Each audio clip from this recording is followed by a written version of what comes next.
বন্ধুরা, কেমন আছেন সবাই? সোনার সংসারের নতুন একটি ব্লগে আপনাদের সবাইকে স্বাগত জানাই। আজকে আমার দিদির 17তম বিবাহবার্ষিকী, সেখানে নেমন্তন্ন আছে, তাই ওদের জন্য দুটো গিফট কিনবো। সেই কারণে এলাম বাজার কলকাতায়, যেটা নরেন্দ্রপুরে আছে। এখানে দিদির আর পাপানদার দুজনেরই দেখি কি গিফট পাওয়া যায় ভালো।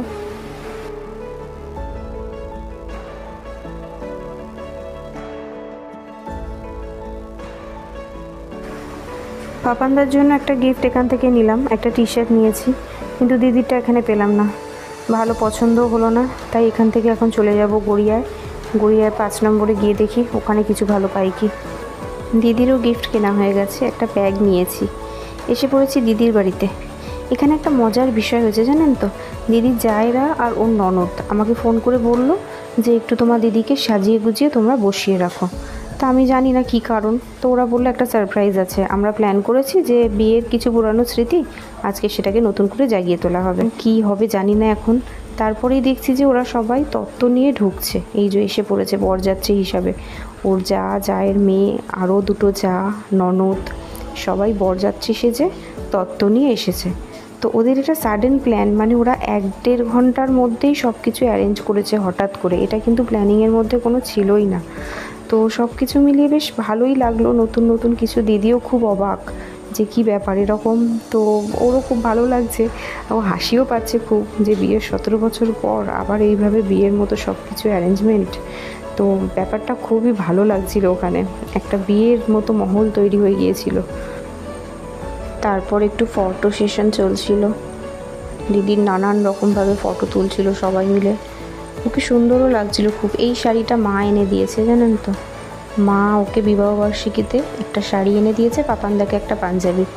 তা যখন ওরা ফোন করে বললো দিদিকে রেডি করো তুমি, তো আমি দিদিকে বললাম তাহলে এক কাজ কর, এই নতুন শাড়িটাই পর। মা এনে দিয়েছে শাড়িটার রঙটাও খুব সুন্দর, আর দিদিকে পরেও খুব মিষ্টি লাগছে এখানে। এই যে দিদির ডান দিকে ওর 3 যা আছে, আর বাঁ দিকে আছে জায়ের মেয়ে আর এক ননদ। এরাই কজন মিলে আজকে টোটাল প্ল্যানিংটা করেছে। খুব সুন্দর হয়েছে কিন্তু অ্যারেঞ্জমেন্টটা, ছোটোর উপরে হঠাৎ করেই হয়েছে, বাট হঠাৎ করে খুব সুন্দরই হয়েছে।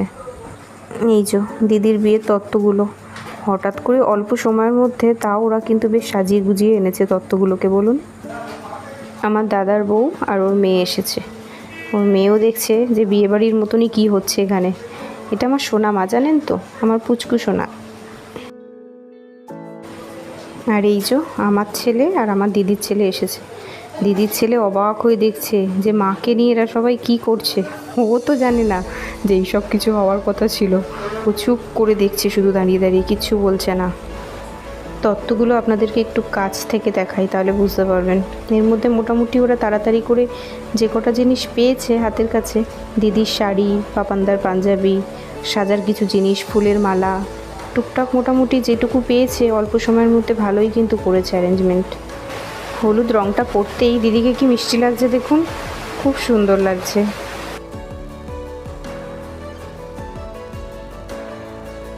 এই যে আমাদের দম্পতি, দিদি আর পাপানদা। আর এদিকে দিদির জায়েরা আনন্দের নাচানাচি শুরু করে দিয়েছে। দিদিকেও টেনে নিয়ে বলছে তুমিও একটু আসো আমাদের সাথে। খুব আনন্দ করছে সবাই, বেশ ভালো লাগছে। পুরো মনে হচ্ছে যেন একটা বিয়ে হচ্ছে, সত্যিই কিন্তু বিয়ে বাড়ির মতনই লাগছে। এখানে এই যে দিদি আর পাপানদা একটু হালকা করে স্টেপ। এইবার দিদিকে সাজানো হচ্ছে তত্ত্বের জিনিসগুলোকে দিয়ে। ওর ননদ হার পরিয়ে দিচ্ছে, ওর এক যা সে আবার হাতে চুড়ি পরিয়ে দিচ্ছে। মাথার চুল বাঁধা থেকে শুরু করে হাতের মেহেন্দি পরানো সবই একে একে করে হচ্ছে। আর এদিকে বেচারা বরমশাই অপেক্ষা করছে। এই চলে এসেছে আমাদের বর, কিন্তু এখানে বরকে অত সহজে ঢুকতে দেওয়া হবে না। গেটে সবাই গেট ধরে দাঁড়িয়ে আছে। প্রথমে ওরা একটু বরকে মিষ্টি আর জল খাওয়াবে, তারপরে ওদের যে ডিমান্ড আছে, যা টাকা দেওয়ার গেট ধরার সেটা দিতে হবে। তারপরে কাঁচি দিয়ে ফিতে কেটে তবে এই ঘরে ঢুকতে পারবে। বরপক্ষের লোকরা বলছে এটা কি সত্যি সত্যি বিয়ে হচ্ছে নাকি যে গেট ধরার টাকা দিতে হবে। ওরা তো কিছুতেই দেবে না আর এরা ঢুকতে দেবে না। শেষ পর্যন্ত 150 টাকা দিয়েছে জানেন। তারপরে ফাইনালি রিবন কেটে ঘরে প্রবেশ হলো বরের, যে ঘরে বউ আছে।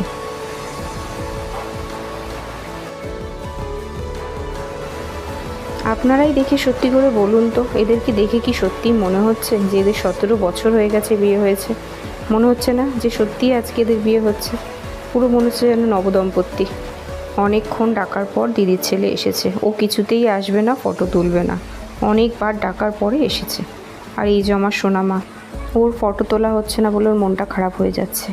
আর এই যে আমি আর দিদি, এখানে ওর ননদ আর যা মিলে সেই যে গলার মালাগুলো ছিল সেইগুলোকে ওইটুকুনি ফুলকেই ছিঁড়ে খাটের মধ্যে একটা লাভ সাইন করে খাটটাকে সাজানোর চেষ্টা করছে। মোটামুটি ছোটোর উপরে ভালোই হয়েছে।